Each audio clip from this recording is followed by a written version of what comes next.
Ini ya, Bang.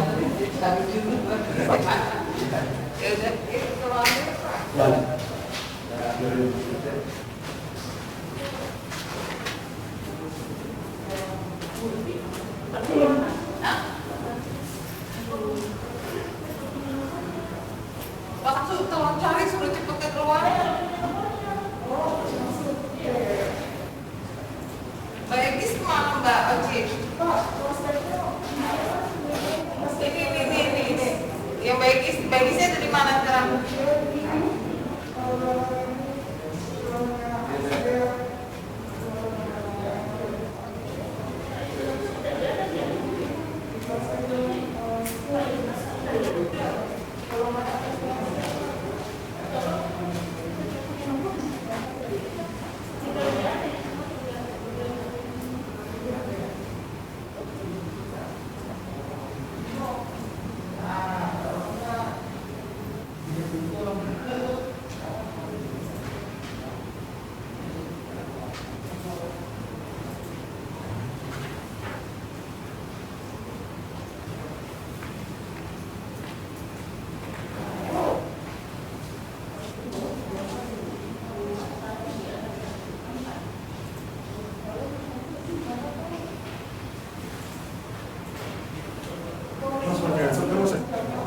Tadi pas suara saya dari keluar ya? Coba ya. Ini Mas Tony dulu ya. Ya, saya udah ambil ya. Ini suara saya.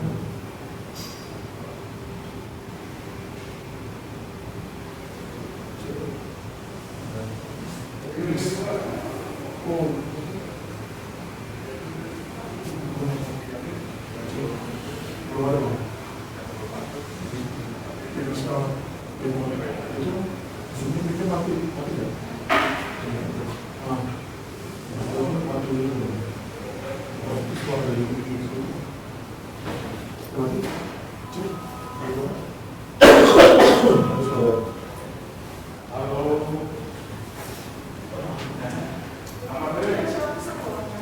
Lu apa?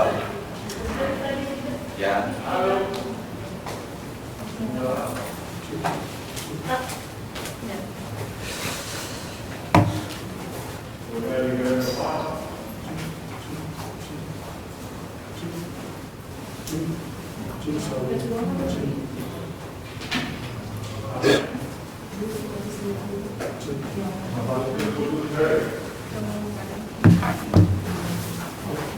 Ya secepatnya, kalau kampanye udah lewat.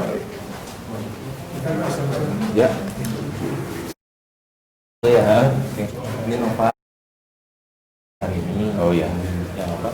Mengarahkan acara. Nah, terus nanti coba untuk pesan tadi ya. Yang mana? Ya nanti ini buat briefing yang ini sih biasa.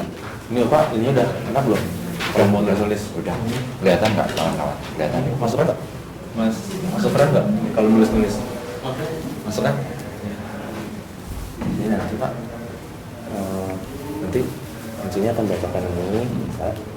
Kemudian nanti setelah selesai sampai sini, kalau di Bapak silakan langsung silakan ngomong aja. Ya. Ini buat Samsu Arditya ya, ya. Terus nanti juga akan ada form evaluasi, nanti tolong diakan aja di akhir sesi. Nanti tolong kita ngomong ada pengisian evaluasi. Iya, pengisian evaluasi. Iya. Ya. Paling itu aja Pak. Ya. Oh iya, karena kan slide-nya kan ada di Mas Nopal nih, duduknya di sebelah sini. Barangkali nanti kalau misalnya Bapak mau ganti slide, ada kode tertentu buat Mas Nopal nanti bisa. Oke. Apa next? Oh iya, next aja sih kode. Paling itu Pak. Oke, siap. Iya.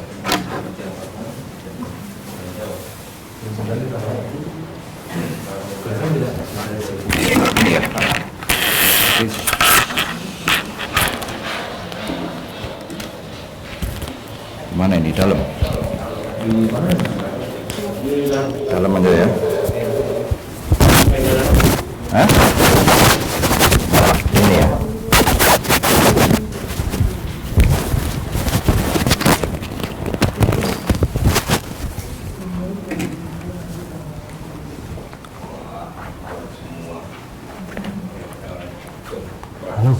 Siap, siap. Udah kita tunggu. Udah.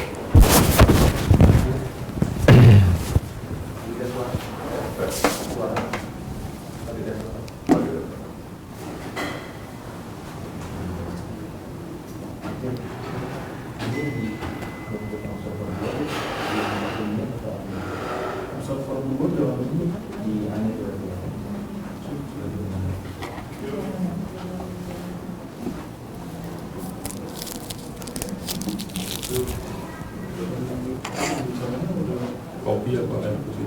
Air putih aja. Ah. Kuah ya? Wah.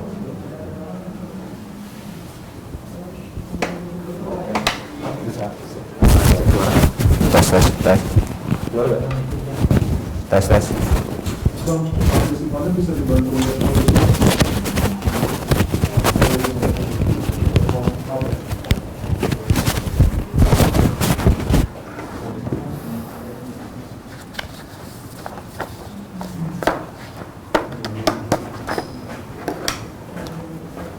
Jadi, matur nuwun, matur nuwun.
bisa dengan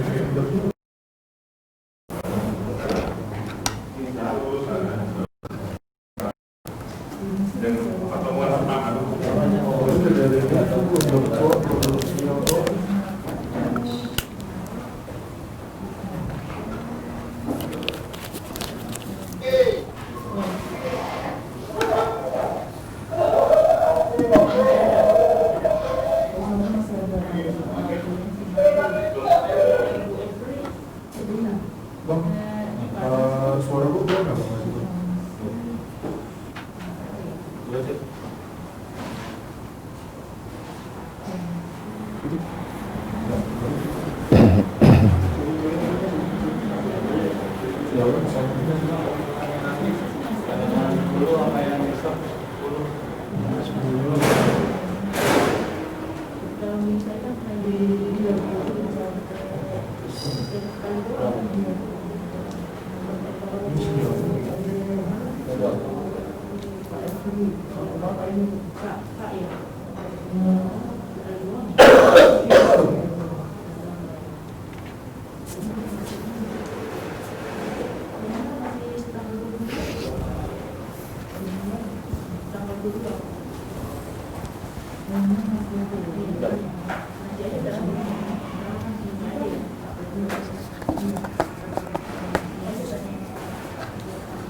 Ada suara saya?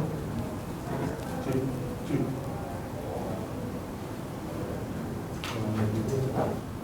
Cik, cik. Cik, cik.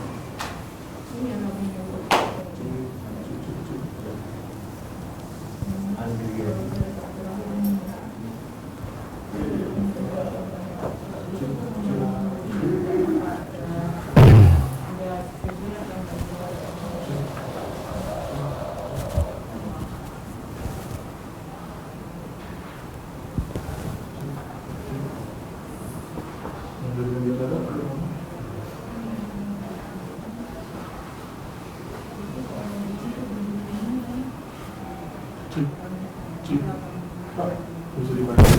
tes. Cek, cek. Cek, cek. Udah. Dari sini mau masuk. Gimana tadi itu? Tipis banget ya?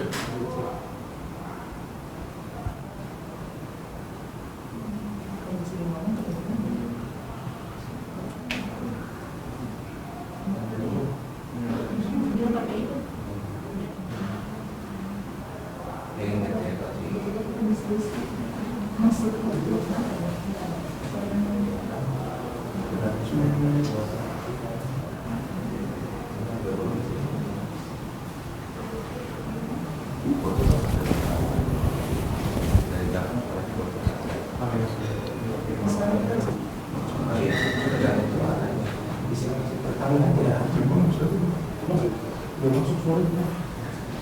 Channelnya udah sama. Channelnya udah sama.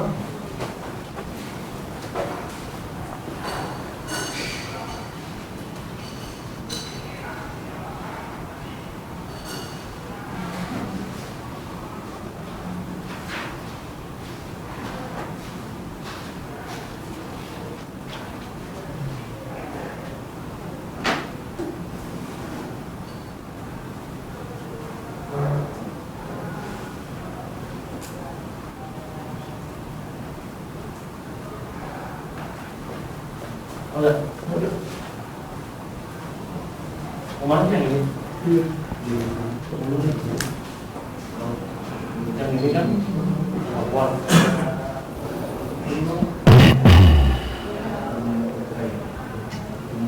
Nomor 0. Iya.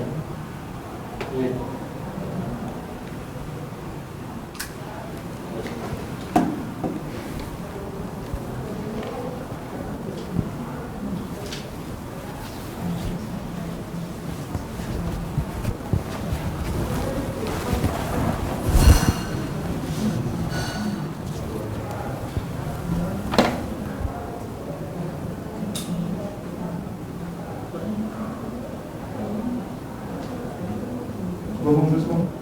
Ini nomor berapa kan? Cek. Udah. Oh, Masih kecil.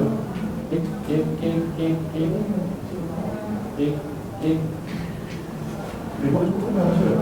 Oh,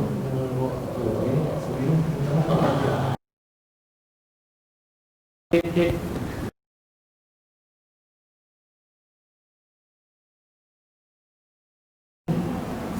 Oh, buat lagi dong, pergi dong.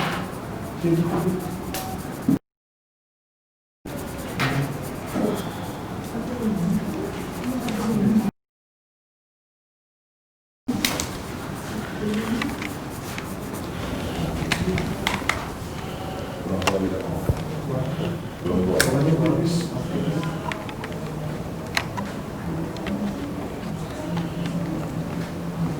Tapi tadi udah apa tuh untuk power gitu.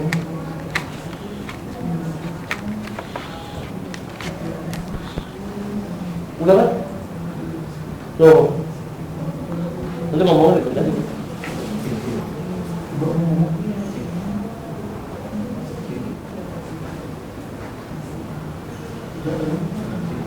Kalau bang, apa buat?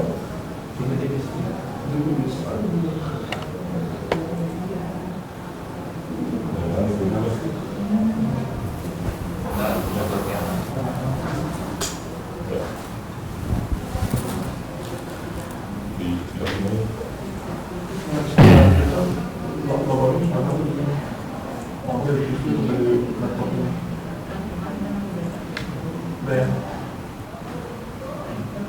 Dah.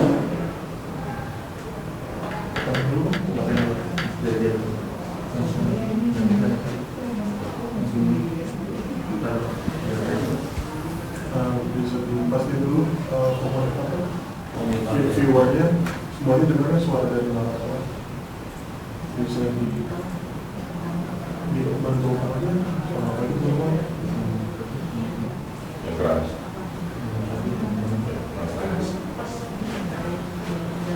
Yang keras.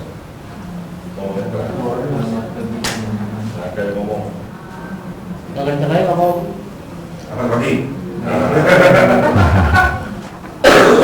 Masih bapak tawa atau penuh nih? Nah, itu kan. Oke. Langsung suaranya. Yang keras, yang keras. Ayo. Selamat pagi teman-teman. Kurang keras. Yang lain kamu? Selamat pagi teman-teman. Nah, tuh. Tolong dijawab apakah suara saya terdengar?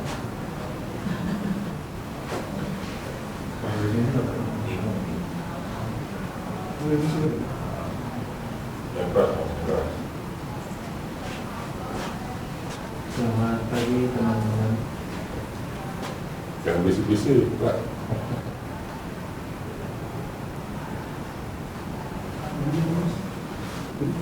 Selamat pagi teman-teman.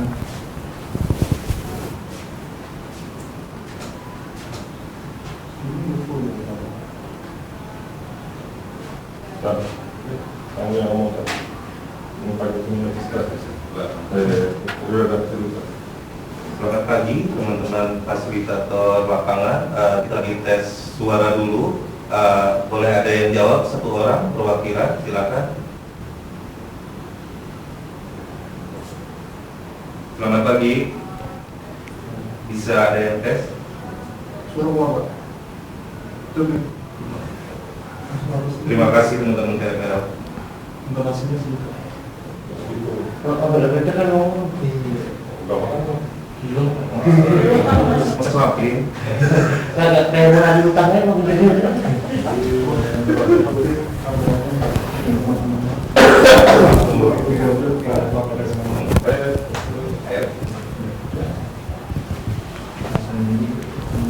Yuk.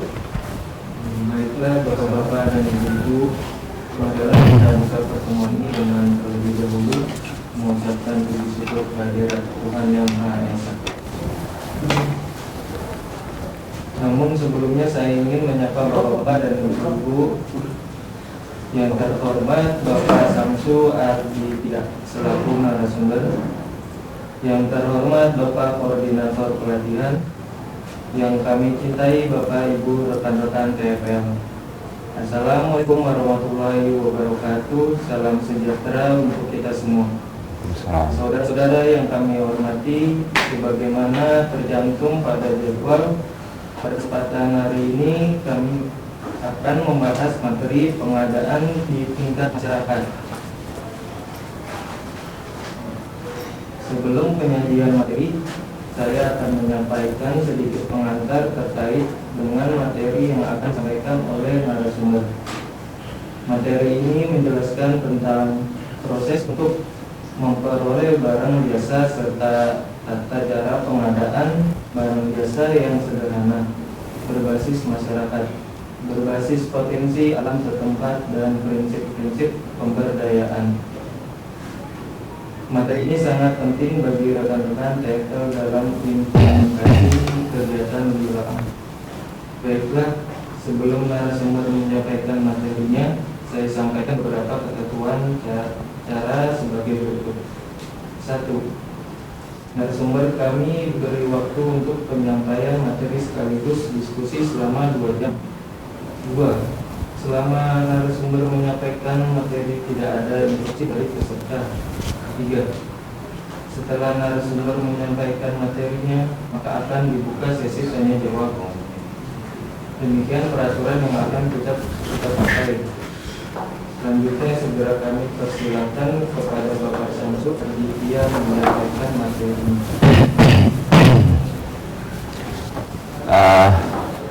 Baik, terima kasih. Assalamualaikum warahmatullahi wabarakatuh. Selamat pagi kawan-kawan semuanya. TFL, Program Sanitasi Pedesaan Padat Karya tahun anggaran 2020.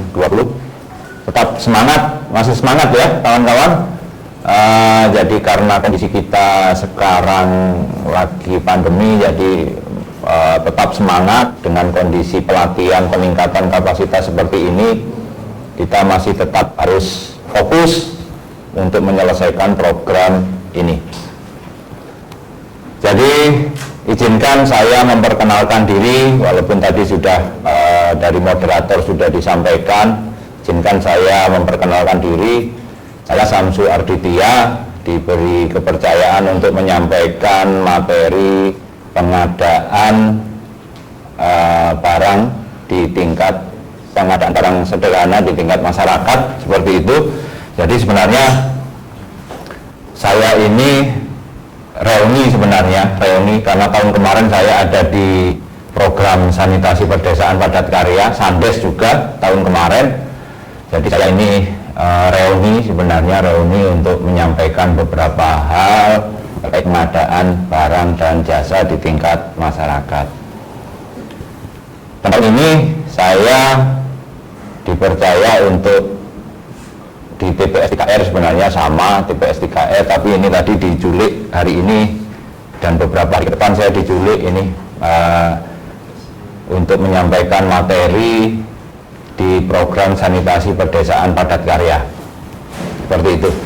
Jadi ada beberapa hal nanti yang akan saya sampaikan terkait pengadaan, walaupun saya melihat ada beberapa wajah-wajah yang sudah senior, sudah pengalaman di tahun-tahun sebelumnya mungkin, tapi kita hanya menyamakan persepsi agar pengadaan ini bisa sesuai prosedur dan tertib administrasi, seperti itu. Langsung saja untuk menghemat waktu, nanti mungkin kita lebih banyak untuk diskusi tanya jawab. Saya akan coba menyampaikan materi yang sudah disusun oleh tim peningkatan kapasitas ini, kami sampaikan. Jadi nanti kita buka sesi tanya jawab. Kami kepingin sharing juga seperti apa kondisi di lapangan, apalagi kegiatan program sanitasi pedesaan ini adalah lokasinya benar-benar remote. Pengalaman saya tahun kemarin itu benar-benar remote, kondisinya memang susah jangkauannya. Jadi memang dari kota kabupaten juga masih jauh gitu ya. Apalagi ini saya melihat ada beberapa di Jawa Timur, di mana ini kalau tidak salah seperti itu TFL.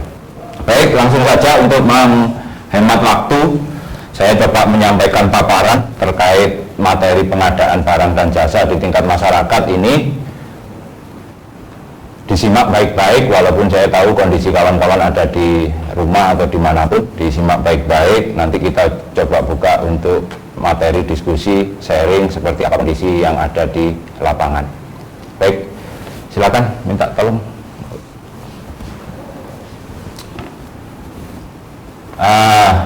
Ini adalah pengadaan di tingkat masyarakat. Lanjut. Nah, pengertian. Jadi terkait pengertian, kami harapkan mindset dari pemikiran kawan-kawan itu lelang pengadaan itu tidak seperti pada umumnya yang kawan-kawan tahu, seperti di kementerian-kementerian yang lain pelangnya seperti prosedurnya rumit seperti itu ya. Jadi kita ini sebenarnya sederhana, prosedur kita itu sederhana, tidak serumit itu ada masa sanggah atau apapun. Kita tidak seperti itu karena masih ada beberapa pengalaman tahun kemarin, asumsi pengadaan barang dan jasa lelang seperti itu, asumsinya masih kirim surat undangan, nanti ada balik, ada surat balasan, ada masa sanggah, ada penetapan menang, pengumuman, ada masa sanggah seperti itu. Itu yang kami tangkap tahun kemarin seperti itu. Tapi sebenarnya kita sangat-sangat sederhana, apalagi ini sifatnya swakelola, itu dikelola oleh masyarakat. Jadi kita coba untuk menyederhanakan tapi tidak mengurangi substansi dari pengadaan barang dan jasa itu. Jadi pengertian dari pengadaan adalah proses untuk memperoleh barang atau jasa berupa pengalihan dari pihak ketiga yang mengadakan, diperoleh dengan kualitas yang tepat dan harga yang termurah. Jadi tujuan dari pengadaan barang ini adalah pengertiannya, sesuai dengan pengertiannya adalah memberikan kemudahan untuk masyarakat untuk mendapatkan bahan material yang sesuai dengan kualitas yang diharapkan. Itu yang pertama. Terus yang kedua, kita memperoleh harga yang termurah. Termurah dalam artian bukan berarti dengan harga murah kualitasnya jelek, tidak. Tapi dengan harga yang termurah kualitasnya tetap terjaga. Itu pengertian pengadaan. Yang kedua, penyedia barang atau jasa adalah badan usaha atau orang perseorangan yang menyediakan barang atau jasa. barang bisa juga toko, misalkan itu penyedia barang, jasa misalkan di lokasi tersebut, lokasi teman-teman di desa misalkan itu tidak ada tukang, itu bisa juga kita menyediakan jasa orang untuk mengerjakan dari luar daerah, itu juga bisa seperti itu penyedia barang atau jasa. Nah, selanjutnya pengertian tata cara pengadaan di masyarakat adalah tata cara pengadaan barang atau jasa dengan sederhana berbasis masyarakat. Sekali lagi perlu digarisbawahi, pengadaan ini adalah pengadaan barang dan jasa dengan cara yang sederhana berbasis masyarakat. Jadi sifatnya sangat sederhana, di mana berbasis potensi alam setempat, gitu ya. Pengadaannya setempat, kita berusaha menggunakan material lokal setempat, pengadaan barang dan jasanya pun setempat, tokonya kalau bisa toko setempat, seperti itu. Swakelola adalah pengadaan barang atau jasa di mana pekerjaannya direncanakan, dikerjakan, dan diawasi sendiri dan dipertanggungjawabkan sesuai ketentuan. Jadi swakelola itu direncanakan sendiri oleh masyarakat, dilaksanakan sendiri oleh masyarakat, dan diawasi sendiri oleh masyarakat. Itulah prinsip dari swakelola. Jadi dari, oleh, dan untuk masyarakat. Itu kawan-kawan saya yakin sudah paham. Itu jadi pengertian pengadaan sederhana. Jadi jangan berasumsi bahwa pengadaan ini seperti yang pada umumnya dilaksanakan di lembaga ataupun kontraktor ataupun bagaimana. Jadi sifatnya ini adalah sederhana. Nah, tujuan pengadaan seperti yang sudah saya sampaikan tadi. Lanjut. Yang pertama, value for money, yaitu kita hasilkan barang dan jasa sesuai dengan kualitas dengan harga yang termurah, seperti itu value for money. Yang kedua adalah meningkatkan penggunaan produk dalam negeri asumsinya bukan, kalau bisa pengadaan itu diprioritaskan pengadaan untuk material lokal setempat. Misalkan ada toko di sana, kita gunakanlah toko itu untuk pengadaan barang kita, jangan sampai keluar dari toko, kecuali di lokasi Bapak Ibu kawan-kawan semuanya itu memang ada toko yang memang tidak bisa memenuhi kebutuhan kita, kebutuhan material, kebutuhan tenaga, itu baru kita coba untuk mencari material itu di luar lokasi Bapak Ibu, tapi diprioritaskan itu pengadaan di sana. Misalkan ini di lokasi dekat sungai ada pengusaha pasir lokal sana, misalkan itu bisa kita menggunakan bahan material lokal tersebut, pengadaan pasir di sana. Lanjut, yang kedua, ini terlalu kecil ya.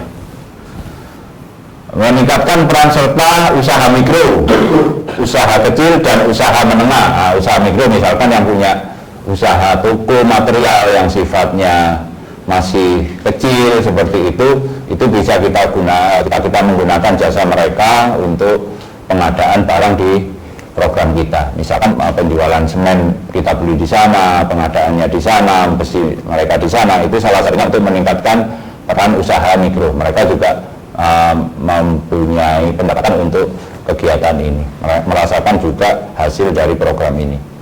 Lanjut.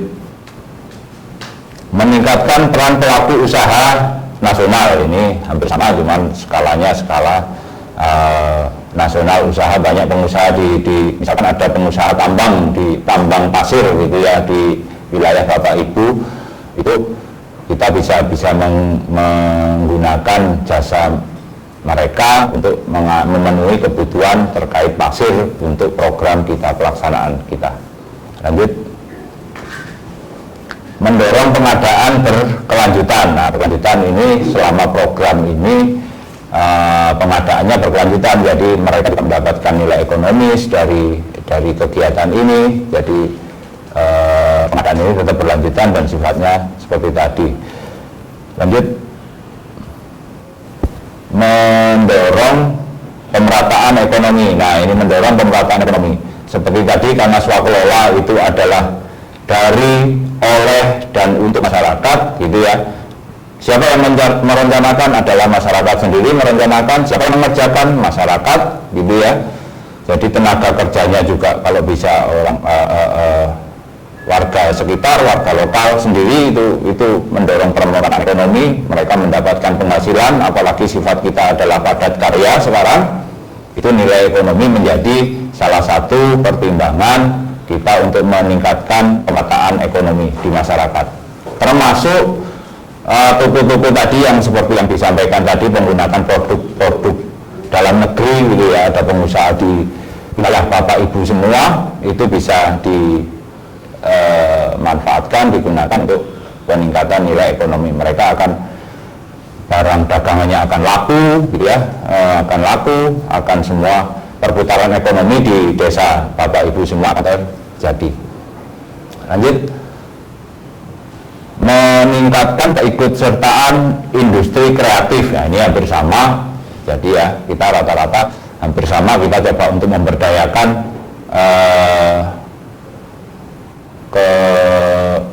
kebutuhan kita memberdayakan pengusaha-pengusaha di lokal setempat gitu ya, untuk misalkan ada industri pemotongan kayu gitu di wilayah Bapak Ibu, pemotongan kayu untuk kusen, misalkan kusennya kalau di Sandes ini ada toilet gitu ya, ada toilet, kita kusen bisa mengusahakan usaha kayu itu, toilet untuk pemesanan kusen di sana, kayu, mereka akan industri kreatif mereka akan tetap berjalan gitu ya. Itu salah satu fungsi dengan adanya program padat karya ini, salah satunya yang paling vital adalah peningkatan nilai ekonomi di masyarakat, baik itu masyarakatnya maupun pengusaha lokal setempat. Lanjut, mendukung pelaksanaan penelitian dan pemanfaatan barang jasa hasil penelitian ya, mendukung pelaksanaan penelitian dan pemanfaatan barang jasa. Jadi kita mendukung karena kita ada batasan aturan terkait pengadaan barang gitu ya, kita coba untuk tadi yang seperti saya sampaikan awal, itu kita coba untuk tertib administrasi seperti itu terkait pengadaan barang walaupun sifatnya sederhana itu. Jadi ada beberapa, ada 8 tujuan pengadaan itu yang seperti saya sampaikan tadi, bisa dilihat di slide nanti di materi, bisa dipelajari lebih lanjut. Nah, tipe swakelola sesuai dengan Perpres nomor 16 tahun 2018 tentang pengadaan barang dan jasa itu dibagi menjadi 4 tipe. Itu yang pertama. Lanjut, yang pertama, tipe pertama direncanakan, dilaksanakan dan diawasi oleh kementerian, lembaga, pemerintah daerah, penanggung jawab anggaran. Jadi tipe yang pertama adalah perlu diketahui kawan-kawan semua, teman-teman semua. Yang pertama direncanakan, dilaksanakan dan diawasi oleh kementerian, lembaga, pemerintah daerah, penanggung jawab anggaran. Ini yang umum dilaksanakan di lelang-lelang di kementerian. Jadi semua diawasi oleh, kalau kawan-kawan pernah dengar istilah LPSE itu ya, LPSE itu masalah lelang gitu. Tipe pertama inilah yang dilaksanakan oleh kementerian, lembaga maupun pemerintah daerah, penanggung jawab anggaran. Jadi lelang secara umum yang kawan-kawan mungkin ketahui, ada masa sanggah, ada macam-macam seperti itu. Lanjut, tipe kedua. Tipe kedua direncanakan, diawasi oleh kementerian, lembaga, penanggung jawab anggaran dan dilaksanakan oleh kementerian, lembaga, pemerintah daerah pelaksana swakelola. Jadi tipe yang kedua ini direncanakan oleh biasanya tim pusat, tim dari pusat yang merencanakan, yang melaksanakan lelang gitu ya. Yang lelang di pusat, tapi nanti pelaksanaannya itu ada di daerah. Itu tipe yang kedua. Tipe yang kedua seperti itu. Lanjut, tipe ketiga direncanakan dan diawasi oleh kementerian, lembaga, pemerintah dalam penanggung jawab anggaran dan dilaksanakan oleh organisasi kemasyarakatan. Nah, ini direncanakan dan diawasi oleh kementerian, lembaga. Direncanakan dalam artian ini yang merencanakan mereka. Kita bukan tipe seperti ini. Ya, kita yang merencanakan adalah masyarakat. Yang mengawasi adalah masyarakat. Ya, seperti itu. Nah, tipe keempat direncanakan sendiri oleh kelompok penanggung jawab anggaran berdasarkan usulan. Nah, ini tipe keempat inilah yang sekarang sedang kita laksanakan di program sanitasi pedesaan padat karya ataupun di program-program yang lain yang sifatnya pemberdayaan. Itu adalah tipe yang keempat, direncanakan sendiri oleh kementerian, lembaga penanggung jawab anggaran atau berdasarkan usulan kelompok. Jadi seperti yang kita kerjakan sekarang, rencana kerja masyarakat yang Bapak Ibu dampingi, KSM yang Bapak Ibu dampingi, itu adalah salah satu usulan. Rencana kerja masyarakat itu adalah usulan yang diusulkan kepada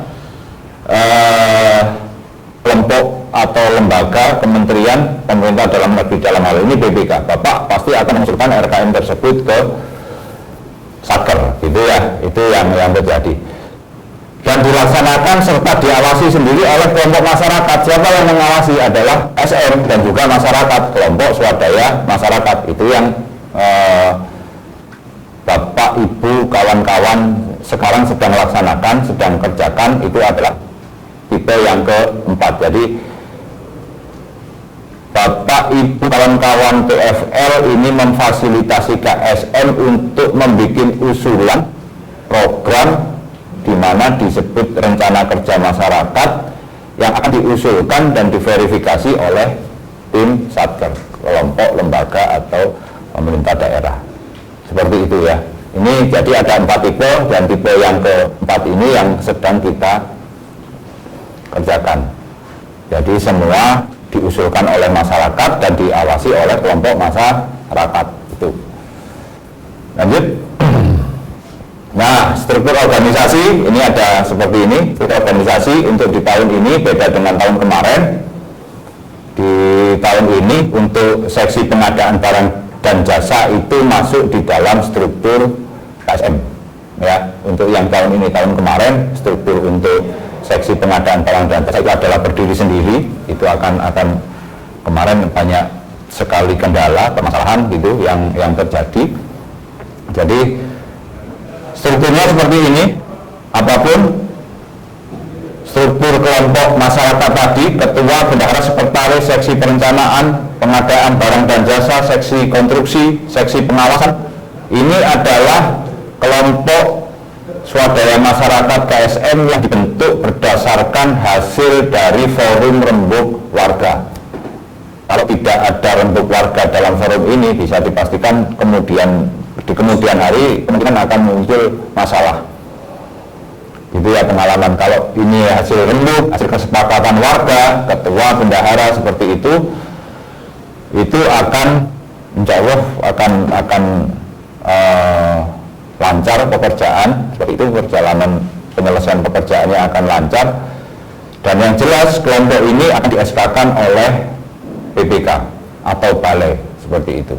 Siapa yang akan berkontrak kerjasama dengan PPK?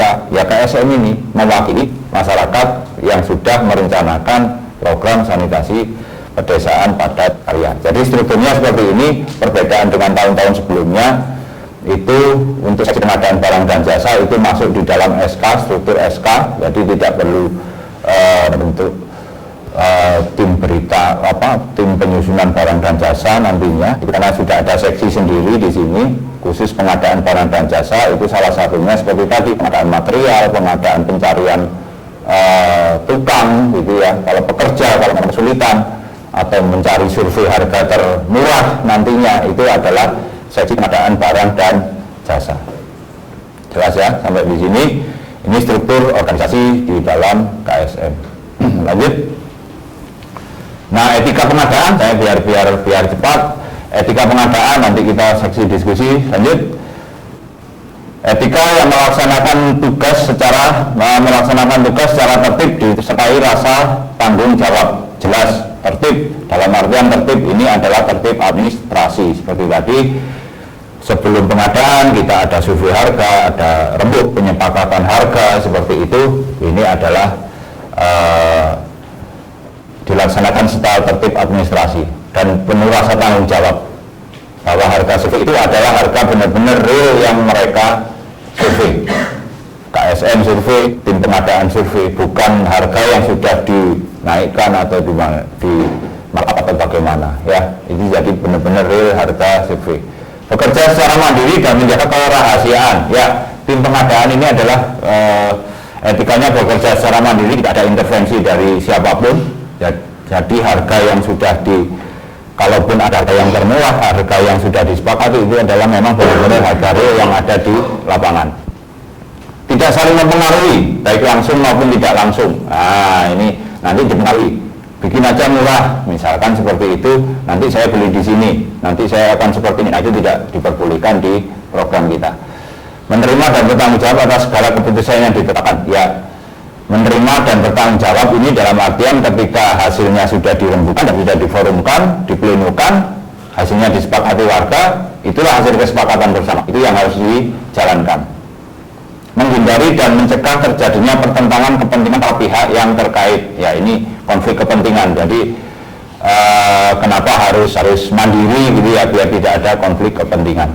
Menghindari dan mencegah terjadinya pemborosan dan kebocoran keuangan negara. Nah, tujuannya adalah pengadaan itu tidak ada perubahan harga, perbedaan harga, naik turunnya harga tidak bisa dimainkan. Jadi pengadaan itu sudah sifatnya final dan harganya harga yang sudah disepakati. Selanjutnya menghindari dan mencegah penyalahgunaan wewenang dan atau kolusi. Nah, ini biasanya ya yang terjadi kolusi dengan toko misalkan yang tempatnya udah nanti barang di kita, nanti kita akan memberikan bonus gitu. Nah, itu tidak boleh, tidak diperbolehkan ya. Di tempat kita, program kita tidak diperbolehkan.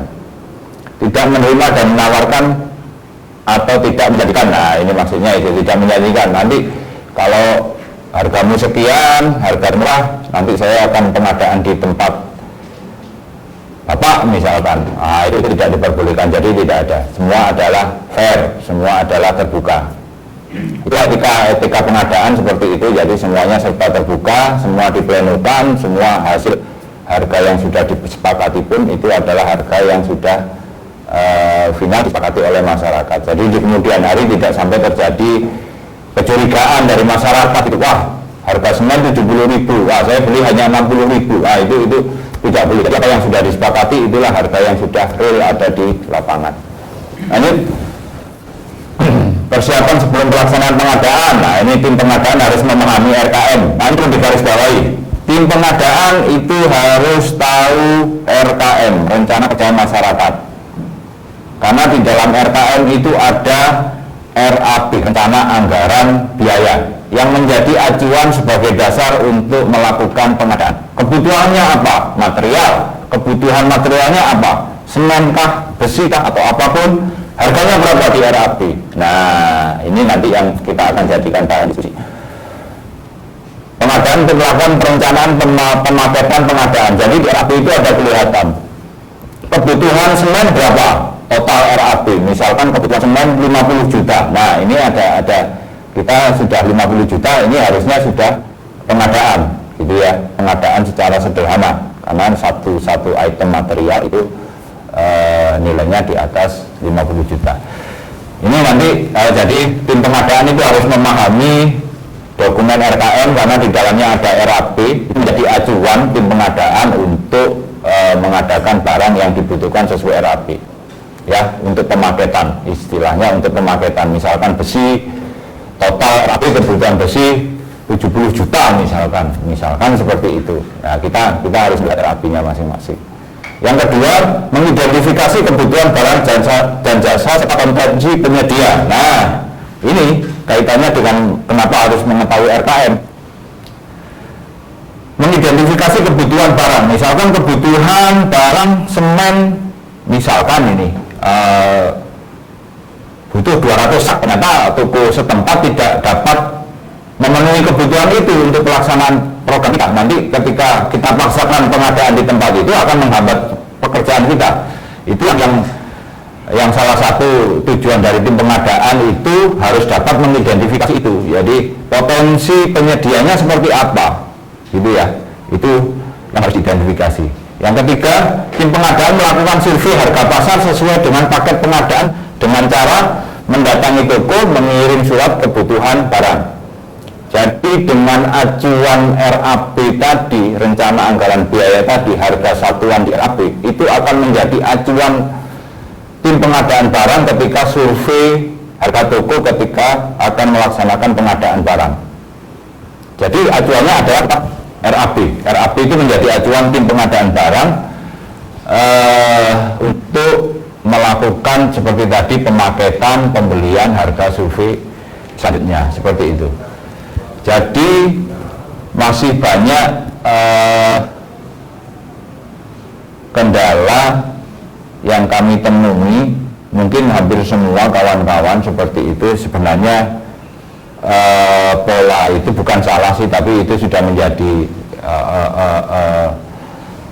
apa ya istilahnya, menjadi hal seperti itu yang biasa dilakukan adalah ketika survei penyusunan RAB, kawan-kawan menggunakan harga yang termurah gitu ya, dari survei 3 toko misalkan kawan-kawan mungkin akan mengambil menyusun RAB itu menggunakan dasar harga satuan harga yang termurah. Jadi kalau akan melakukan pengadaan barang nantinya, pemaketan seperti itu, ternyata harga di lapangan, harga real di lapangan di toko itu harganya ternyata sudah melebihi harga yang di RAB. Nanti kita diskusi terkait itu. Semoga karena ini saya melihat ini adalah lokasi-lokasi daerah remote, daerah susah, itu harga material itu pastinya akan ada inflasi kenaikan seperti itu, yang walaupun tidak signifikan tapi pasti ada kenaikan, kemungkinan seperti itu dengan kondisi, apalagi kondisi seperti sekarang. Yang keempat, pelaksanaan rembuk warga pra pengadaan, kegiatan dilakukan sebagai bentuk keterbukaan. Jadi pengadaan itu seperti yang saya sampaikan tadi, harus terbuka untuk harga survei, harganya berapa, toko pemenangnya kenapa menggunakan toko itu. Pengadaan harus bisa menjelaskan itu kepada masyarakat, biar tidak muncul kecurigaan setelah pengadaan barang itu. Jadi semua harus terbuka, harga satuan, kenapa memilih toko tersebut untuk pembelian pengadaan material misalkan, kenapa menggunakan tukang dari luar daerah misalkan, itu kenapa, itu harus disampaikan. Nah, itu seperti yang ada 4 item menjelaskan identifikasi potensi pengadaan barang. Misalkan kenapa tidak menggunakan toko di lokasi tersebut, desa bapak ibu sendiri yang dampingi gitu ya, kenapa tidak menggunakan toko di sana. Tim pengadaan harus bisa menjelaskan, ternyata kebutuhan material kita sekian, ternyata tokonya tidak mampu untuk memenuhi, ya kita harus cari toko yang mampu untuk memenuhi kebutuhan kita. Prinsip mekanismenya, ketentuan dalam pengadaan barang dan jasa, prinsipnya seperti apa, alurnya seperti apa, itu harus bisa disampaikan oleh tim pengadaan nantinya. Pengadaan seksi pengadaan barang dan jasa itu harus disampaikan. Prinsipnya seperti apa, seperti yang disampaikan, mendatangi toko. Itu yang pertama, harus ada survei harganya, ada stempel tokonya, itu legalitasnya seperti itu. Atau mengirim undangan, berapa harga material ini berapa. Nah, itu harus disampaikan. Nah, kesepakatan pemaketan barang dan jasa ini harus disepakati. Apa yang harus diadakan, harus tim pengadaan harus membeli. Misalkan biasanya sih umumnya rata-rata untuk material yang sifatnya pabrikan ya, seperti besi, semen, terus apa lagi, pipa mungkin kalau sifatnya itu butuh kebutuhan banyak itu bisa pipa, tapi nilainya pun saya yakin tidak lebih dari 50 juta atau 100 juta itu. Ini persiapan sebelum pelaksanaan pengadaan, jadi tim yang perlu digarisbawahi itu digarisbawahi, nanti kita bahas. Tim pengadaan harus memahami RKM. RKM bukan dalam artian hanya narasinya, tapi memang substansi khususnya RAB itu harus paham. Lanjut. Nah, ini jenis pengadaan itu ada pengadaan langsung, ya, dapat dilaksanakan untuk pengadaan yang nilainya sampai dengan 200 juta. Jadi itu pengadaan langsung dilaksanakan untuk pengadaan yang nilainya sampai dengan 200 juta. Jika pembelanjaannya 200 juta, yaitu lelang sederhana. Lelang sederhananya nanti ada syaratnya. Yang kedua, pengadaan lelang sederhana dapat dilaksanakan untuk pengadaan yang nilainya di atas 200 juta. Jadi pengadaan langsung itu bisa pembelanjaan langsung, asumsinya pembelanjaan langsung. Pengadaan lelang sederhana itu ketika salah satu material atau total dari material itu lebih dari 200 juta misalkan, itu harus menggunakan lelang sederhana. Ini dua jenis pengadaan kita sebenarnya sederhana, kita tidak sampai ke hal-hal yang prinsip substansi seperti pada umumnya. Lanjut. Nah, ini dari jenis pengadaan barang tersebut kita dibagi. Sebenarnya melihat nominal, bukan melihat barang apa yang harus diadakan, tapi nominal. Ketika pembelanjaan 0 sampai lebih kurang 9.999.000,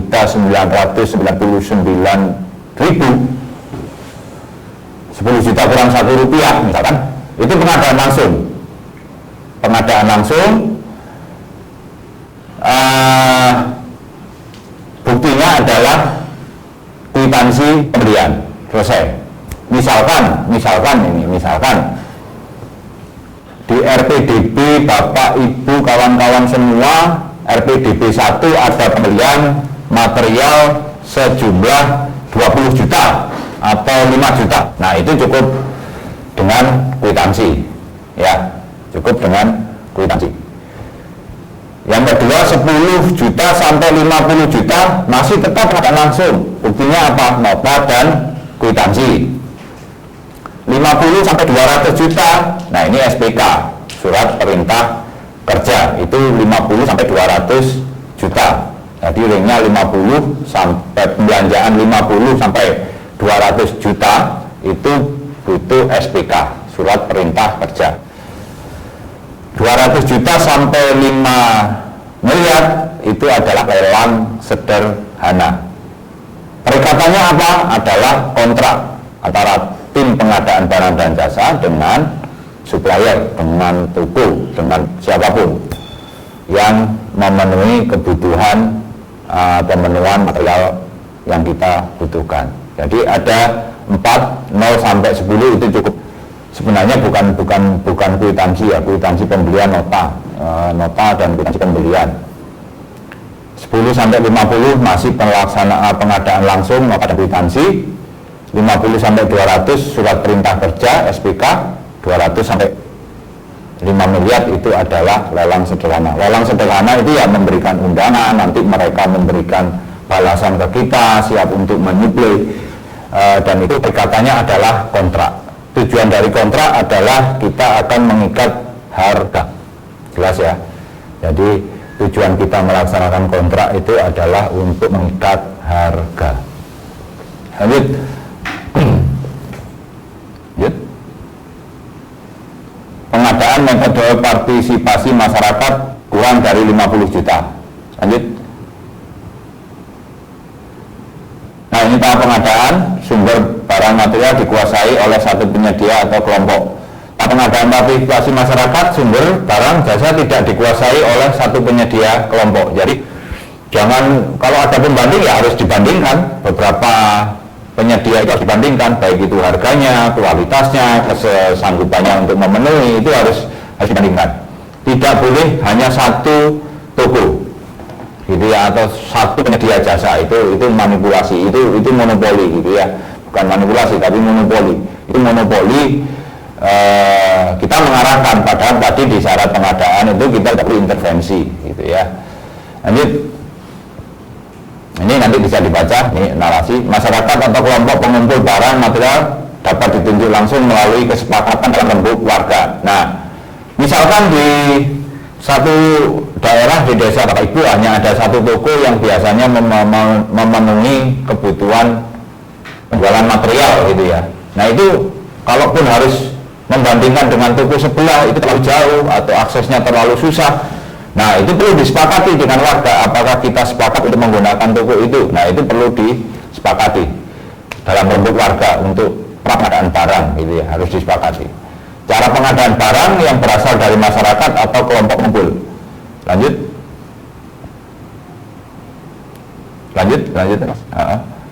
Nah, untuk nilai 1 sampai 10 juta dilakukan dengan pembelian langsung. Nah, pembelian langsung ya seperti biasa, itu 1 sampai 10 juta. Yang kedua, nilai di atas 10 juta sampai 50 dilakukan dengan pembelian langsung kepada satu kelompok masyarakat sebagai penyedia barang, dan bukti perikatannya berupa nota atau kwitansi dengan materai sesuai ketentuan. Jadi di dalam kwitansinya diberi materai. Materai jelas ya, 0 sampai 1 juta itu materai 3.000. Mungkin sekarang tidak ada materai 3.000, semua rata-rata 6.000 gitu ya. 0 sampai 1.000 itu adalah 3.000 dulu.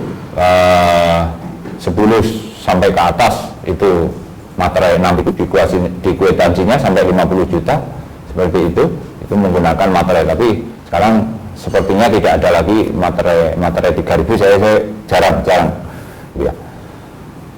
Harga yang ditawarkan telah disepakati bersama dalam bentuk pengadaan dan tidak melebihi dari RAP. Nah, ini yang perlu kita diskusikan nanti. Masalahnya apa? Rata-rata kawan-kawan, teman-teman, penyusunan RAP itu adalah sudah menggunakan harga yang murah. Nah, itu nanti ketika pengadaan biasanya harganya akan ada perubahan gitu ya. Nah, nanti sebenarnya idealnya yang di RAP itu menggunakan harga rata-rata. Jadi ketika survei 3 toko, harga A, B, C itu dijumlah di rata-rata. Itulah yang digunakan sebagai acuan harga RAP.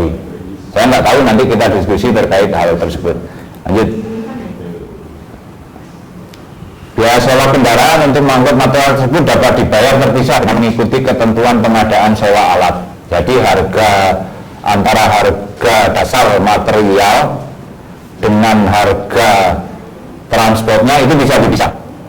Ya, misalkan harga semen 6.000 sampai di tempat menjadi 80.000. Jadi ada transport 20.000. Nah, yang 20.000 itu sebenarnya bisa dipisahkan. Jadi tidak mengganggu harga satuan dari semen atau material itu sendiri.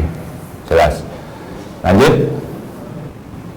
Untuk jasa alat tetap memperhatikan kebutuhan kegiatan dan harus melalui proses lembut masyarakat. Nah, ini yang kita coba hindari karena kita sifatnya padat karya gitu ya. Boleh sebenarnya diperbolehkan sewa untuk misalkan alat berat kita sewa untuk penggalian, misalkan seperti itu. Dan itu sebisa mungkin kita hindari karena sifat kita padat karya, kita memberdayakan masyarakat. Tapi kalau memang benar-benar kondisinya tidak memungkinkan dilaksanakan oleh masyarakat, boleh pengadaan tapi dengan cara yang disepakati dalam rembuk masyarakat. Itu yang harus dikerjakan gitu ya. Masyarakat sepakat bahwa kita menggunakan alat berat misalkan untuk penggalian gitu. Tapi kalau tangki saja nggak perlu lah pakai alat berat gitu ya. Lucu nanti pakai alat berat, pakai bego gitu, lucu lah ya. Itu cukup dengan penggalian manual dari masyarakat, itu sudah bisa lah masyarakat, apalagi kedalaman 1,5 meter sudah bisa lah. Itu kalau di sanitasi padat karya sepertinya jaranglah menggunakan alat berat, kecuali yang di sanimas reguler gitu ya, sanitasi reguler, sanimas reguler itu karena luasannya besar gitu bisa menggunakan alat berat. Lanjut. Nah, ini isi pertanggungjawaban LPJ nantinya. Dokumen pengadaan barang dan jasa itu sederhana. Berita acara pembentukan tim pengadaan. Nah, berita acaranya karena tim pengadaan ini satu paket dengan KSN, sebenarnya berita acaranya ya SK KSN itu saja sudah cukup gitu ya. SK ini kan pembentukan tim pengadaan sudah ada di dalam struktur KSN. Untuk yang tahun ini, tahun kemarin memang baru ada SK sendiri. Untuk tahun ini sudah satu kesatuan dengan struktur KSN gitu ya, ada seksi pengadaan barang dan jasa. Yang kedua, berita acara survei harga bahan upah dan sewa alat, itu LPG-nya itu ada harga survei, 3 toko, ada pembanding. 3, undangan pengadaan bahan material jika ada yang memang harus dikontrakkan gitu, seperti tadi antara 200 sampai 5 miliar itu dikontrakkan, tapi saya rasa tidak sampai seperti itulah, apalagi ini kondisinya di daerah remote. Penawaran dari pemasok ini jika ada itu jika harus kontraktual gitu, itu harus digunakan. Surat pernyataan kebenaran usaha, nah ini surat pernyataan itu jika pengadaan dengan kontrak itu NPWP, terus surat izin usaha kalau mempunyai toko CVUD atau CV itu harus memiliki kebenaran usaha itu jika pengadaannya di nilainya antara 200 sampai 200 lebih pengadaan itu dengan menggunakan kontrak gitu. Berita acara penentuan pemenang jelas. Berita acara surat pernyataan tidak menuntut ganti rugi, ini syarat-syaratnya. Surat pernyataan kesanggupan menyelesaikan pekerjaan, nah ini yang paling penting. Jangan sampai kita sudah kontrak dengan salah satu pemasok gitu, toko misalkan, ternyata ketika perjalanan stoknya tidak memenuhi, nah itu tidak kredibel, tidak sesuai. Nah, itu harus ada pernyataan itu, dan harga tidak boleh berubah selama pelaksanaan pekerjaan. Seperti itu ya, itu salah satu tujuan dari kontrak, kita mengikat, salah satunya mengikat harga itu tidak berubah. Nah, yang selanjutnya adalah surat perintah kerja. Kapan mulai mengirim barang itu ada surat perintahnya. Yang ke-10 adalah dokumen pengantar barang faktur atau barang. Jadi tanda terima ketika barang itu diantar dari supplier, dari pemasok ke desa atau ke gudang kita, KSM, itu ada faktur dokumen pengantaran barang. Ya, itu akan dicatat oleh tim pengadaan barang di gudang untuk diinventarisasi. Lanjut. Nah, ini administrasi pengadaan barang jasa terdiri dari dokumen-dokumen dalam proses pengadaan barang. Jasa sebagai bentuk laporan pertanggungjawaban tim pengadaan barang. Nah, untuk yang nilainya 1 sampai 50 bisa dibaca berita acara pembentukan tim pengadaan sudah ada. Itu menggunakan struktur KSM, SK KSM selesai ya. Yang kedua berita acara survei harga. Nah, ini jelas ada. Saya yakin kawan-kawan tim pengadaan pasti akan melaksanakan survei harga 3 toko untuk mencari harga yang fair murah. Berita acara penentuan toko atau pemasok. Dari ketiga survei tadi, toko mana yang paling murah, itulah yang akan kita pasok gitu ya. Itulah yang akan kita belanjakan di sana. Kita akan ada di toko tersebut.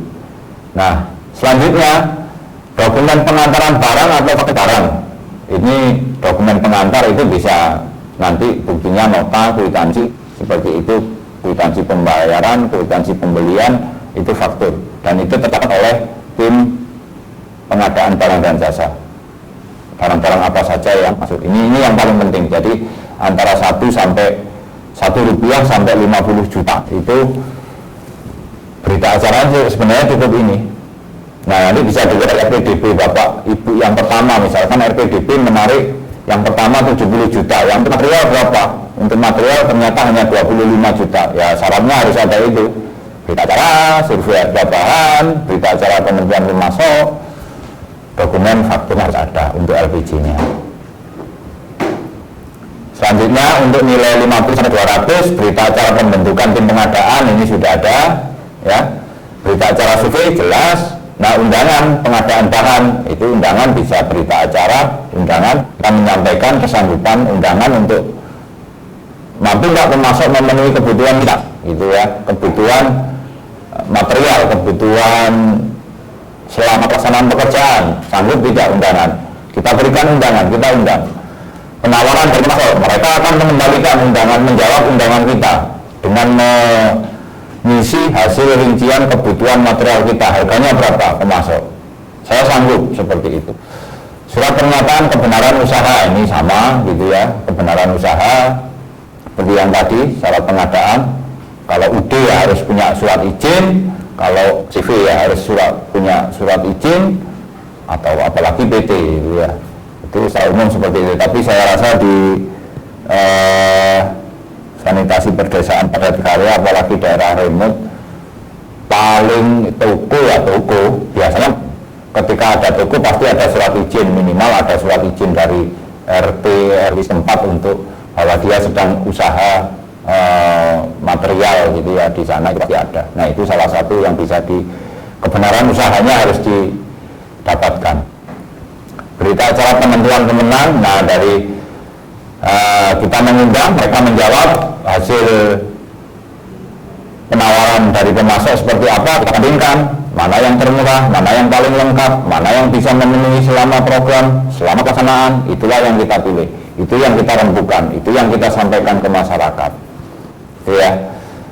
Surat pernyataan tidak menuntut ganti rugi, jelas ketika nanti selama pelaksanaan ternyata harga naik, itu mereka nggak menuntut, wah harga harus naik, nggak bisa, karena kita sudah kontrak, harga ya harga yang kita kontrakkan, itu yang harga yang kita sepakati dengan tim pemasok gitu ya.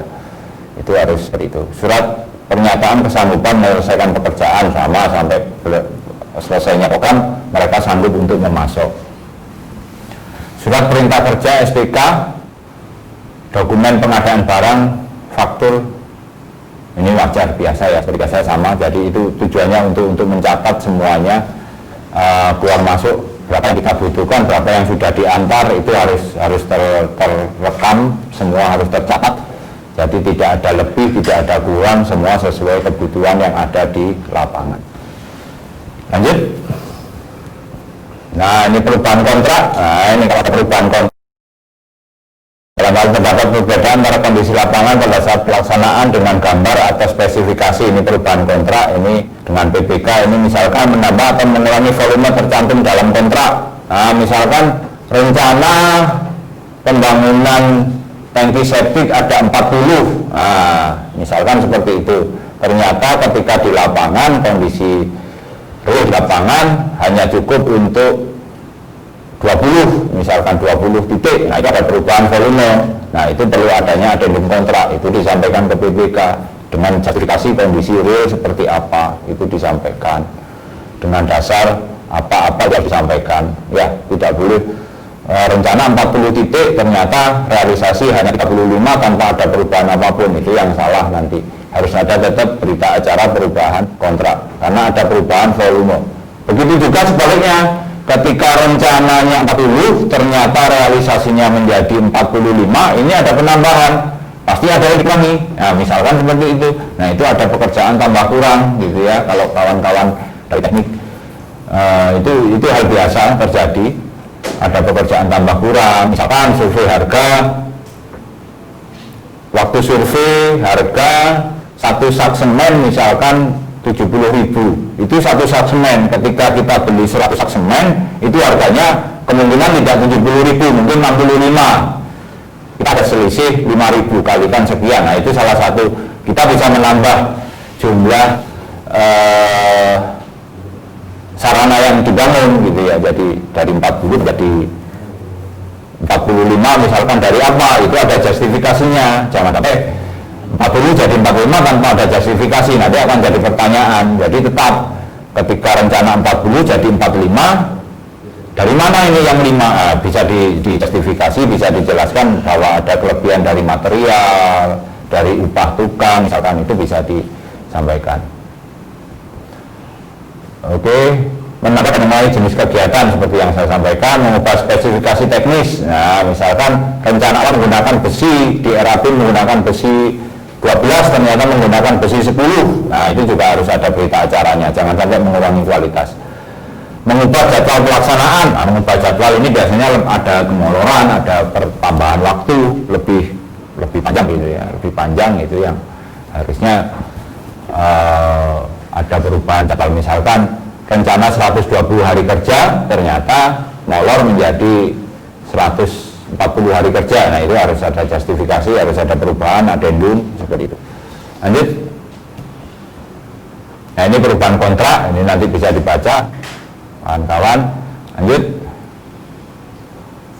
Nah, ini contoh berita acara survei harga, sederhana sekali gitu ya. Berita acaranya hasil survei harga, mungkin kawan-kawan di pedoman teknisnya juga sudah ada berita acaranya. Setiap survei ada berita acara, nama, siapa yang mensurvei, tanda tangan, nama KSM, seksi perencanaan KSM, seperti itu. Berita acara di pedoman teknis juga sudah ada. Lanjut. Ini, nah ini daftar harga survei, ini seperti ini. Misalkan tuku A, KSM daftar harga satuan, itu ada tukang, harga perharinya berapa, harga satuannya, spesifikasi, misalkan tukang batu spesifikasinya, atau tukang kayu, atau tukang besi, atau pekerja. Nah, itu harus tertulis di sana. Jangan sampai sama. Kita yang dihindari adalah mandor ya. Kita tidak menggunakan mandor. Mandor itu kita hilangkan, bukan dihilangkan tapi dinolkan. Ketika penyusunan itu dinolkan untuk mandor. Dan kepala tukang itu dinolkan. Seperti itu. Lanjut.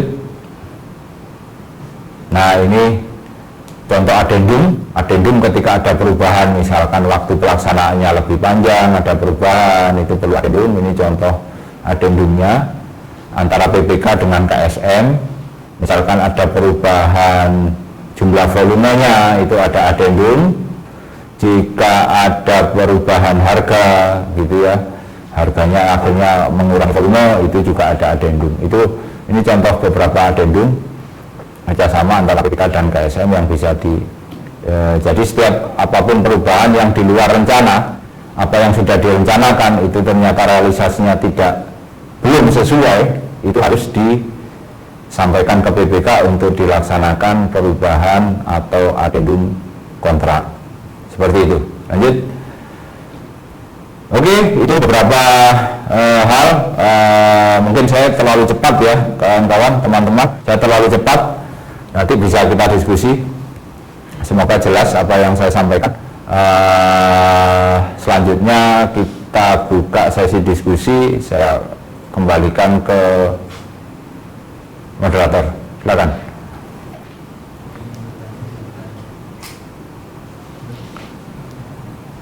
Atau langsung diskusi? Langsung diskusi ya? Baik, silakan. Jadi seperti itu teman-teman, kawan-kawan TFL, apa yang bisa saya sampaikan. Jadi itu beberapa paparan gitu. Tapi seperti yang saya sampaikan kemarin, saya ingin menyampaikan seperti apa yang terjadi di lokasi Bapak Ibu semua terkait pengadaan barang dan jasa ini. Salah satunya, apakah tim pengadaan barang dan jasa ini paham terkait dengan rencana kerja masyarakat, khususnya RAB di lokasi Bapak Ibu semuanya? Silakan. Saya ingin diskusi. Silakan, kami buka sesi diskusi untuk kawan-kawan. Jika ada pertanyaan, silakan. Saya nggak kelihatan saya.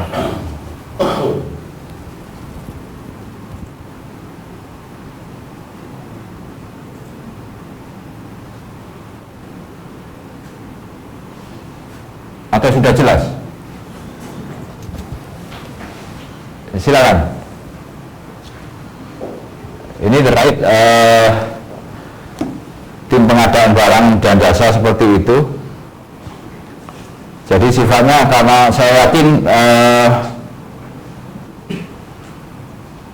karena ini daerah remote gitu ya, daerah remote, daerah yang susah, ini saya nggak tahu dari provinsi mana saja. Itu bisa disiasati. Kita penggunaan material lokal ya, seperti pasir gitu, kita berusaha saja, kita sederhana saja, kita menggunakan tenaga lokal gitu, atau material lokal yang punya usaha pasir atau pasir misalkan, kan banyak ini contohnya di daerah Jawa Timur, karena saya dari Jawa Timur, itu banyak daerah Jawa Timur itu pengusaha lokal, warga mereka ya kita ambil di sana gitu ya. Untuk truknya, untuk pengambilan ya kita menggunakan truk mereka. Itu salah satu yang seperti bisa sampaikan, nilai ekonomi akan ada di masyarakat seperti itu, karena sifat kita padat karya. Silakan kawan-kawan, kalau ada yang perlu ditanyakan, silakan.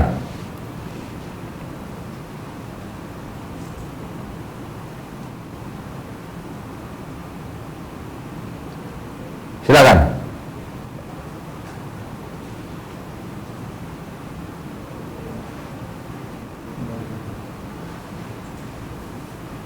Jadi saya kepingin tahu sistem survei harga yang digunakan di RAB teman-teman selama ini adalah harga termurah. Ini saya kepingin siapa ini? Harga termurah atau harga rata-rata jika kawan-kawan penyusunan RAB?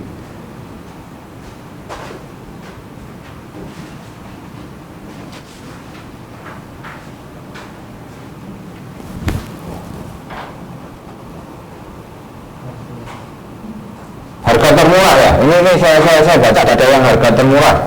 Harga termurah ketika realisasi pembelanjaan materialnya ada perubahan atau ada kenaikan?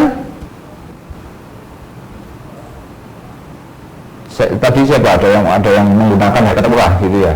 Harvest Pak. Harvest, Pak Harvest. Bisa di nyalakan. Ya. Ini yang gitu ya. Jadi saya ingin tahu karena rata-rata memang menggunakan harga yang termurah ya, dari survei 3 toko yang digunakan acuan penggunaan RAB itu adalah harga yang termurah. Rata-rata umumnya kawan-kawan seperti itu.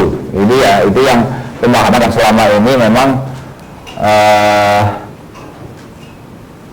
kita dapatkan juga sih sebenarnya. Kita dapatkan itu harga termurah itu yang menjadi acuan penyusunan RAB. Tapi ketika realisasi di lapangan, ketika kita harus pengadaan barang, itu harganya ternyata ada di atas itu gitu loh. Ada melebihi harga yang ada di RAB. Nah itu apakah terjadi di lokasi teman-teman sekalian? Apalagi ini daerah remote, biasanya harganya itu benar-benar ngeri ya. Apalagi daerah Maluku, daerah pesisir laut yang akses jalannya juga dari ibu kota kabupaten itu masih tinggi. Itu yang pertama. Terus yang kedua, apakah ada di dalam penyusunan RAB KSN yang didampingi kawan-kawan semua DFL itu menggunakan harga satuan kabupaten kota? Ada ya? Ada nggak kira-kira yang menggunakan acuan harga satuan itu menggunakan harga standar kabupaten kota? Saya ingin tahu.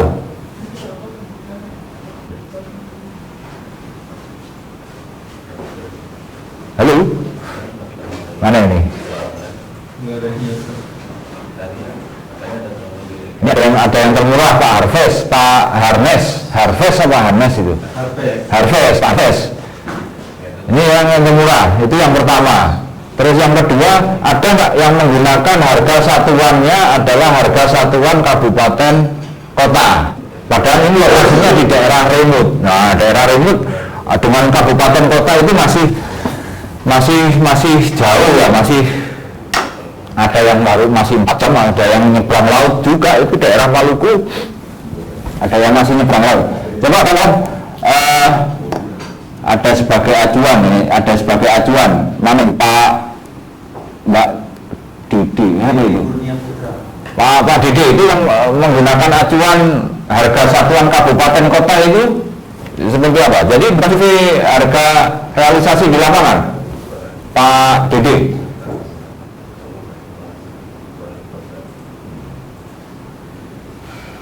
Ada sebagai acuan, Pak. Nah itu kita ada kasus harga, kita menggunakan harga termurah yang pertama. Yang kedua, kita menggunakan acuan kabupaten kota karena akses dari lokasi ini sebenarnya masih jauh. Kalau kita menggunakan harga acuan kabupaten kota, dikhawatirkan harga ketika sampai di tempat itu harganya benar-benar tinggi. Saya ingin tahu seperti apa di mana Pak, di Pak Didi.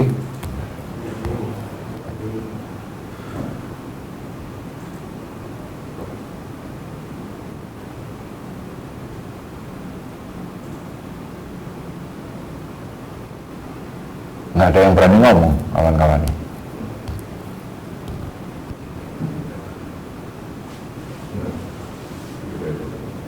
Atau Pak Harvest tadi, nah itu harganya seperti apa? Apalagi ini Sandes ini sudah ada yang jalan, ada yang putar? Silakan, ada yang tanya, silakan. Itu yang acungan tangan itu, silakan. Siapa itu? Pak Henry, silakan Pak Henry.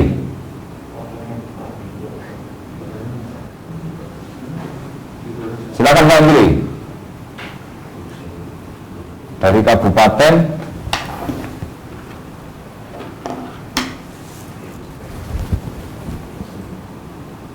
Atau lambaikan tangan pada kamera saja ya. Solo Pak. Kabupaten Solo, dari Kabupaten Solo.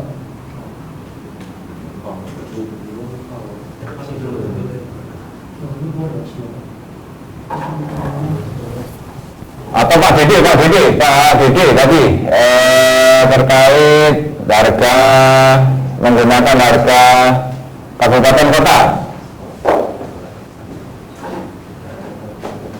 Saya nggak dengar.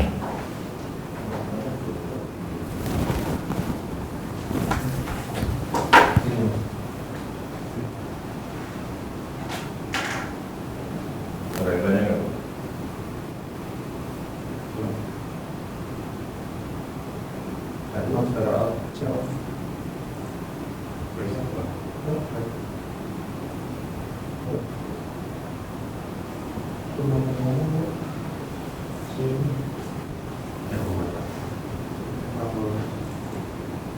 Dan kita bisa ambilnya. Nggak dengar ya? Iya, kita menjadi pemain. Tapi kita bisa langsung ambilnya. Bisa, kalau kosong bisa. Nah,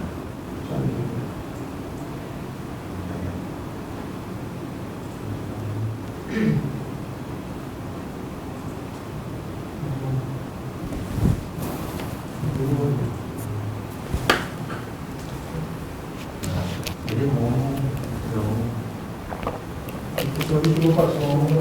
Ya. ya Pak Hendri. Pak Hendri, silakan Pak Hendri. Ya, silakan. Kalau untuk survei harga Pak, kita Menggunakan harga terendah Pak ya? ya. Terus selama ini gitu Pak. Ya. Tapi khusus untuk material pasir yang batu, kita menggunakan material lokal Pak. Material lokal. Menggunakan warga apa? Lokasi kita itu ada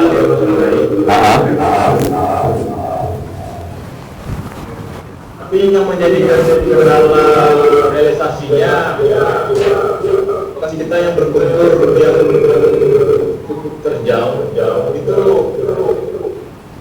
lansirnya yang sangat sulit. Artinya kalau kita pakai jasa bisa menarik 51 kubik dengan jarak paling dekat itu 50 meter antar rumah.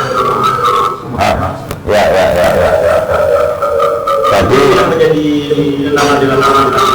Nah, kalau seperti itu yang berbeda adalah ada penambahan biaya transport langsir ya. Itu ada penambahan ya, Pak Hendri ya, Pak Hendri ya.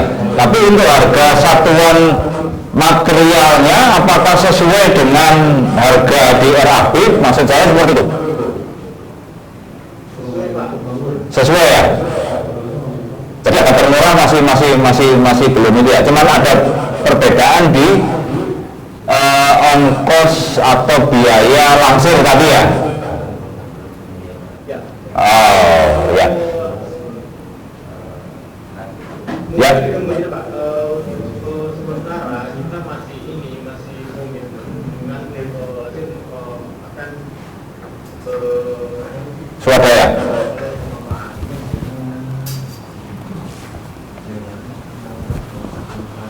Ya. Jadi intinya seperti ini. Ketika ada perbedaan masalah transport atau ongkos langsir, sebenarnya ongkos transport dan langsir itu bisa dipisah. Jadi tidak menyatu dengan harga satuan. Jadi harga satuan biarkan tetap, tapi ketika ada penambahan ongkos langsir itu akan muncul sendiri. Jadi ketika dilihat dengan RAB harga satuannya masih tetap sama, tidak ada perubahan. Tapi ketika realisasi memang karena kondisional seperti itu ada tambahan ongkos langsir yang tadi berapa, 1 kubik harus berapa gitu, itu ada masalah. Yang saya tanyakan terkait harga satuan di RAB, karena yang di RAB itu sebenarnya adalah harga satuan sampai di tempat ya, harga satuan sampai di tempat itu bisa di gudang, bisa di lokasi desa gitu ya. Dari lokasi desa dilangsir ke lokasi pembangunannya, itu mungkin yang butuh ya langsir seperti itu ya. Terus tadi ada yang menggunakan harga standar kabupaten kota, itu seperti apa Pak siapa tadi ya, Pak Harves, Pak Dedi, Pak Yudi.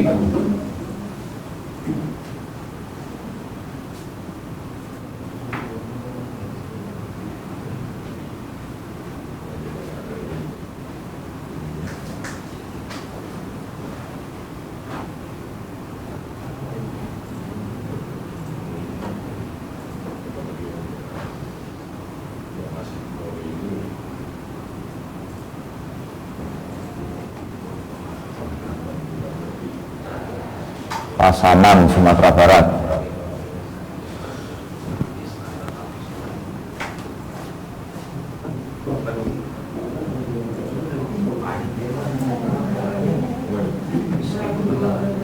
Jadi seperti Pak tadi masih itu ya, katanya masih masuk ya. Ada pengalaman kawan-kawan yang harganya di RAB ketika pembelanjaan pengadaan ternyata lebih tinggi gitu.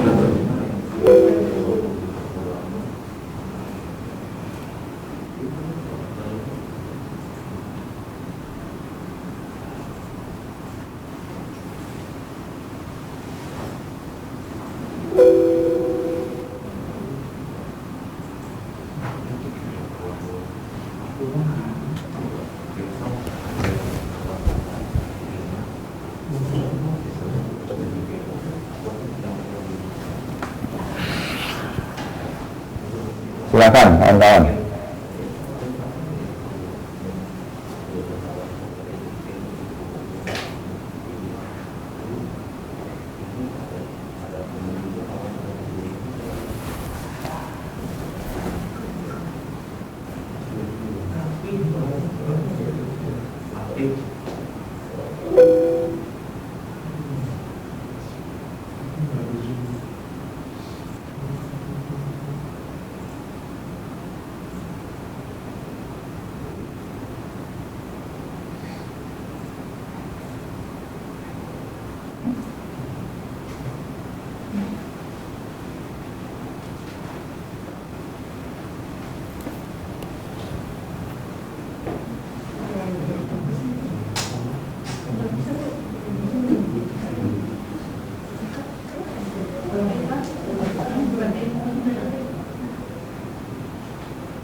Bisa.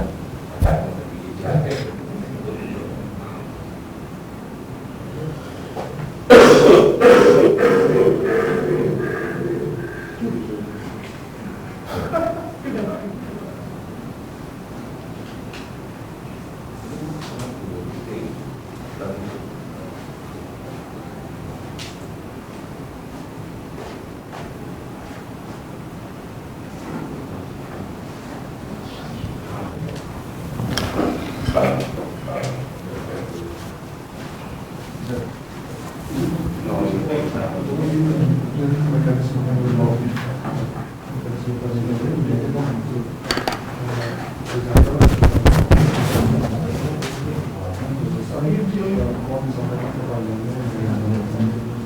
saya lihat terus kemudian disuruh sampai dulu pas dia ngomong itu udah terdistorsi sama lagunya saya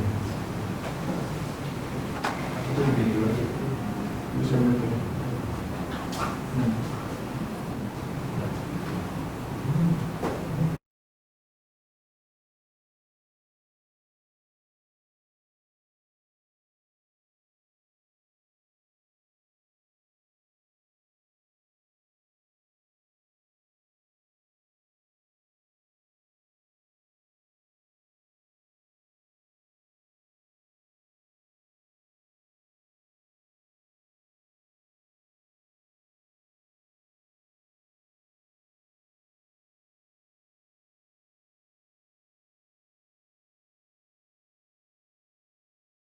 Tapi dengan jenis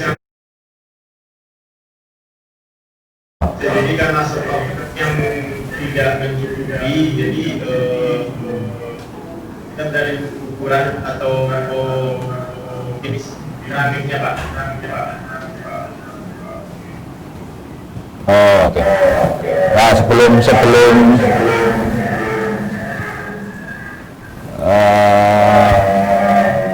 dalam penyusunan RAB-nya yang digunakan adalah harga yang termurah.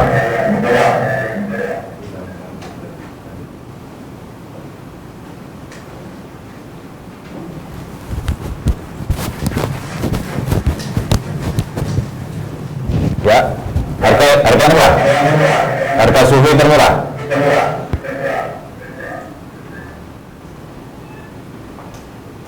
Iya Pak.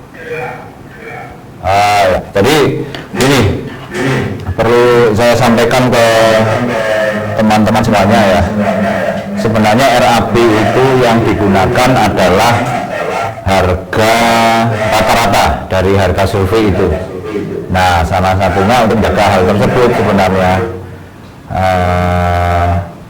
selama ini memang apa yang kita dapatkan, apa yang kita sampaikan itu kan memang harga yang termurah, itu yang sebagai acuan penyusunan RAB gitu ya. Tapi banyak hal ketika implementasi pelaksanaan itu ternyata harga lebih tinggi daripada harga RAB gitu ya. Itu yang terjadi seperti yang dari Kabupaten Solo tadi ya Mas Hendri ya, dari Solo. Dari Solo itu seperti itu pasti terjadi. Makanya salah satu tujuan pengadaan barang dan jasa ini sebenarnya kita coba untuk melaksanakan kontrak dengan pihak pemasok. Itu salah satunya adalah mengikat harga, karena kita tidak tahu harga inflasi sebulan ke depan atau 3 bulan ke depan harganya naik atau tidak, itu sebenarnya kita tidak tahu gitu ya. Jadi salah satu fungsi dari pengadaan itu adalah kita mengikat harga yang kita kontrakkan dengan pihak pemasok. Nah, tapi ketika kondisinya sudah terjadi seperti yang Pak Hendri menjalankan, mungkin akan keramik tetap ada gitu ya, tapi mungkin ukurannya yang akan berbeda kan, seperti itu maksudnya, ukuran keramiknya yang berbeda gitu ya.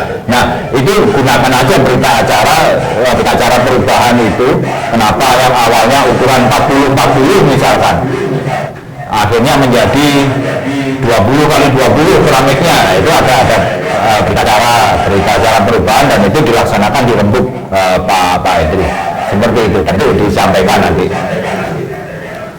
seperti itu ya Pak Hendri. Itu secara LPG jawabannya seperti itu Pak Hendri, dan saya yakin perbedaannya tidak terlalu signifikan gitu ya. Perbedaannya tidak terlalu signifikan antara harga RAB dengan harga di lapangan gitu ya. Apalagi kita menggunakan RAB menggunakan SMI, analisa SMI itu masih hampir 10% ya. Itu Pak Hendri ya? Ya. Jadi untuk teman-teman yang lain, jadi mulai sekarang administrasi seperti yang saya sampaikan tadi, tertib administrasi itu harus ada berita acara,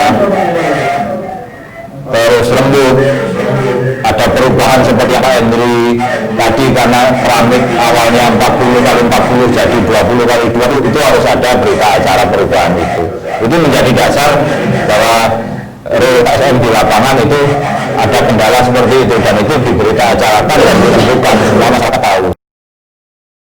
ASN-nya kasihan, wah ada pengurangan bahan material yang awalnya 40, nah itu bisa disampaikan ya, seperti itu. Oke, lanjut yang lain, yang tadi kabupaten menggunakan standar kabupaten seperti apa?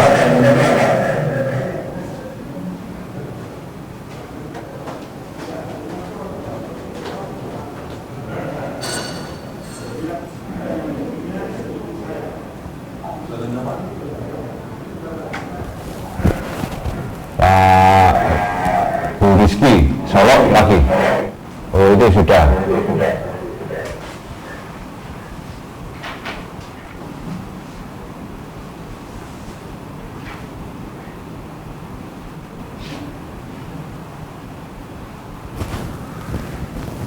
Bagi yang bertanya ya, apakah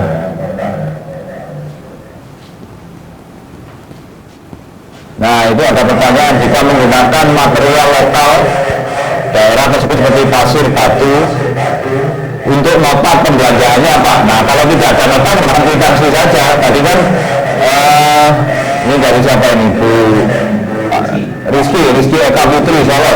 Kalau memang tidak ada nota karena itu harga lokal gitu ya, ya menggunakan kwitansi, tanda terima kwitansi, tidak ada masalah ya, menggunakan kwitansi. Jangan dipaksa belanjanya di sungai gitu ya, di sungai, tapi nanti notanya nota buku itu malah salah. Nah, jangan seperti itu, gunakan aja untuk kwitansi. Itu harga termurah, ada kenaikan gitu ya, berita acara hanya sebagai pembanding Pak, yang diambil harga termurah. Oh ya,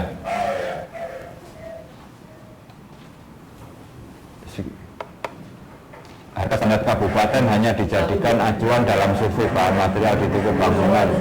Harga diambil tidak lebih tinggi dari harga satuan kabupaten. Nah, pertanyaannya ketika lokasinya dari kabupaten seperti apa? Ini Pak Yudi. Ketika lokasi pembangunannya jauh dari kabupaten, pasti ada nilai penambahan, misalkan transport pasti akan bertambah, atau mungkin malah harga satuannya juga beda. Seperti apa, Pak Yudi dari Pasaman?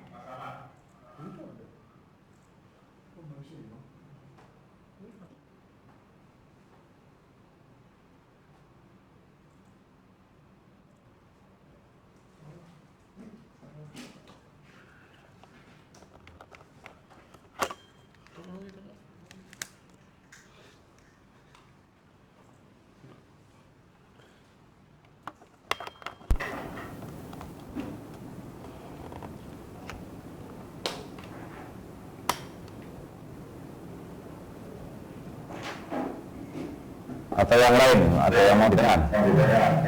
Silakan.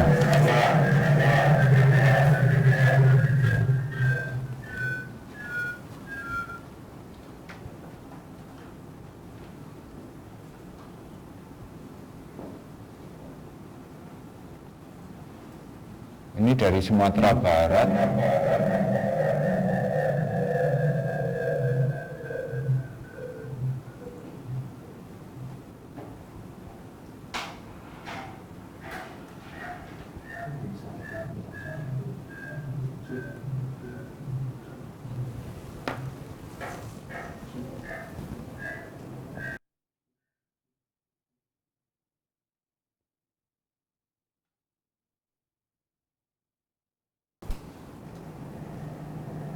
Silakan teman-teman.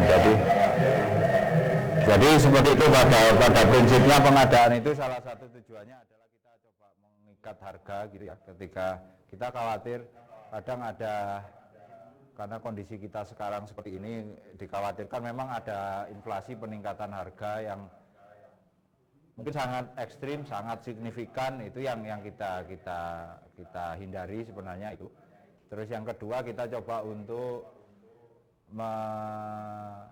membangun nilai ekonomis yang ada di masyarakat gitu ya. Semua terlibat, baik itu pengusaha mikro gitu ya, pengusaha kecil misalkan yang sudah seperti tadi punya usaha pasir